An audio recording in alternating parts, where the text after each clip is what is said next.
Hi, I'm Dr Sarah. I work as a GP within the NHS and I run an organisational health consultancy called Concilio Health. I love helping organisations to get the best out of their people because by applying the science of how our bodies and brains work best, we can improve not just our well-being but also our performance. We're in the middle of a challenging time right now, and over the next few days and weeks, whilst we're all stuck at home, I'm going to be providing some science and quick tips to help us to stay well and beat cabin fever.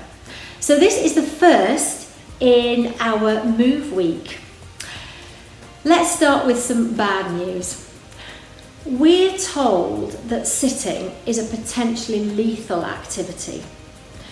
In the 1950s, a study showed that London bus drivers were twice as likely to get heart disease as their conductor counterparts. The key difference: drivers sat down for the majority of their working day, whereas the conductors were more active, standing up, moving around the bus, generally just moving a bit for most of their shift. Now note, we're not talking about exercise here, okay? No getting sweaty in lycra, expensive gym memberships, designer trainers. We're talking about moving more. Breaking up sitting time with what's called non-exercise activity time, or NEAT. Because research tells us that most of us spend a shocking 6.5 to 8 hours a day sitting down, maybe even longer.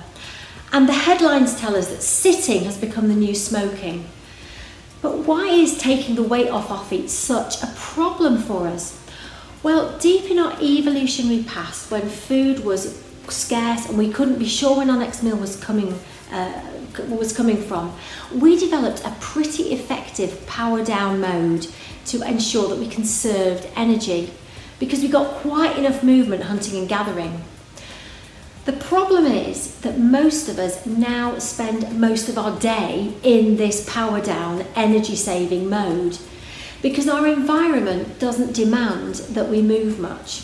So what happens is our muscles shrink, the muscle fibres switch away from burning fat as their fuel, which means that fat ends up in our bloodstream, clogging up our arteries and our vital organs, which is why we're seeing an increase in chronic lifestyle diseases like diabetes, heart disease, cancers. The total cost to the NHS of sedentary lives is 1 billion a year, with 75,000 avoidable deaths.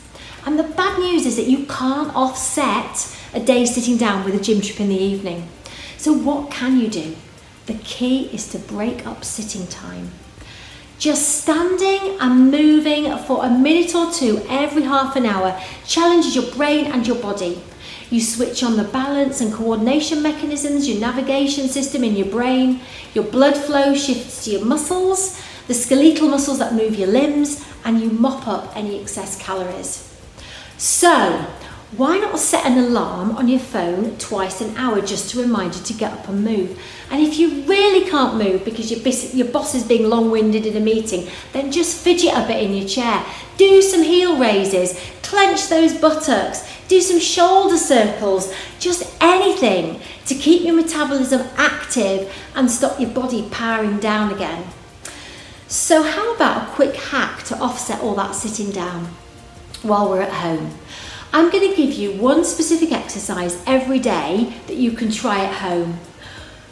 So, are you ready?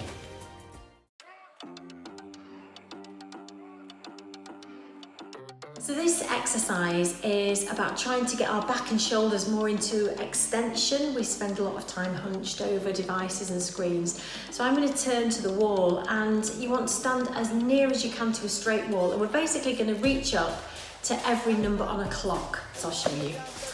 So you're standing so that your elbows are right up to the wall, and then with your left hand, trying to stand tall with your feet hip width apart, you're reaching up as far as you can, really pushing your shoulder up to reach to 12, and the same with your right hand.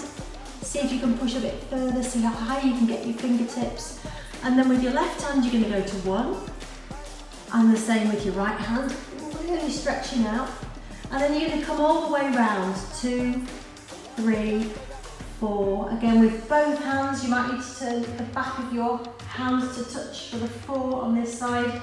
And basically just working your way all the way around the clock, and you'll feel a great stretch in your spine and in your shoulders, and you'll feel that you're standing taller after.